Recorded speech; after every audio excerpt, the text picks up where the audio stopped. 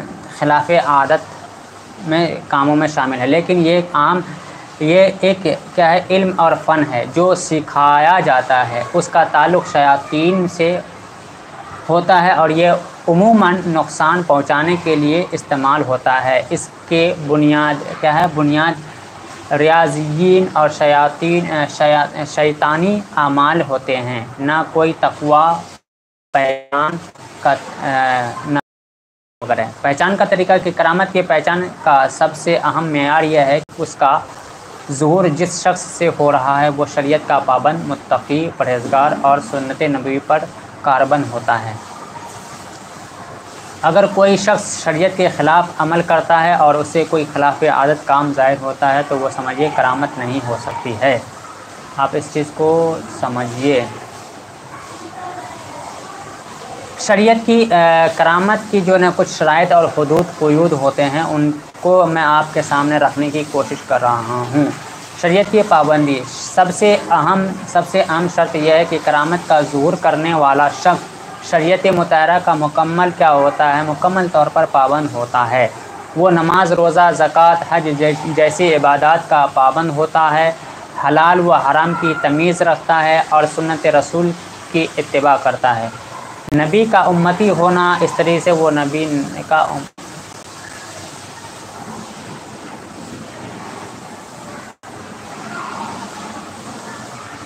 ابھی ہم آپ کا جو ہے نا سارے سوال لے رہے ہیں، آپ بہت جو ہے نا کچھ ادھر سے ادھر کر رہے ہیں۔ ہم آ رہے ہیں، ٹینشن نہ لیجیے۔ نبی کا امتی ہونا، کرامت صرف انہی سے ظاہر ہو سکتی ہے جو خاتم النبیین حضرت محمد صلی اللہ علیہ وسلم کے سچے امتی ہوں اور آپ صلی اللہ علیہ وسلم کی تعلیمات پر عمل پیرا ہوں۔ کوئی غیر مسلم یا ایسا شخص جو نبی کی نبوت کا اقرار نہ کرتا ہو، اس سے کرامت کا ظہور ممکن نہیں ہے۔ نبوت کا دعویٰ نہ کرنا، یہ اس شخص کی جو کرامت جس سے ظاہر ہوگا وہ نبوت کا دعویٰ بھی نہیں کرے۔ کرامت کا حامل شخص کبھی بھی نبوت کا دعویٰ نہیں کرتا۔ اگر کوئی خلاف عادت کام دیکھا کر نبوت کا دعویٰ کرے تو وہ نبی نہیں بلکہ کذاب، جھوٹا ہے۔ مقصد کی طہارت، کرامت کا مقصد ذاتی شہرت، مال و دولت کا حصول یا دنیاوی فوائد نہیں ہوتا، بلکہ اس کا مقصد اللہ کی قدرت کا اظہار، دین کی تائید یا کسی پر پریشان حال کی مدد ہو سکتی ہے۔ اسی طرح سے کسی نبی کسبی نہیں، وہ بھی کرامت کوئی ایسی چیز نہیں جیسے ریاضت و وظائف سے حاصل کیا جاتا ہے، خالصتاً اللہ تعالیٰ کی طرف سے بغیر کسی سبب کے عطیہ ہوتی ہے۔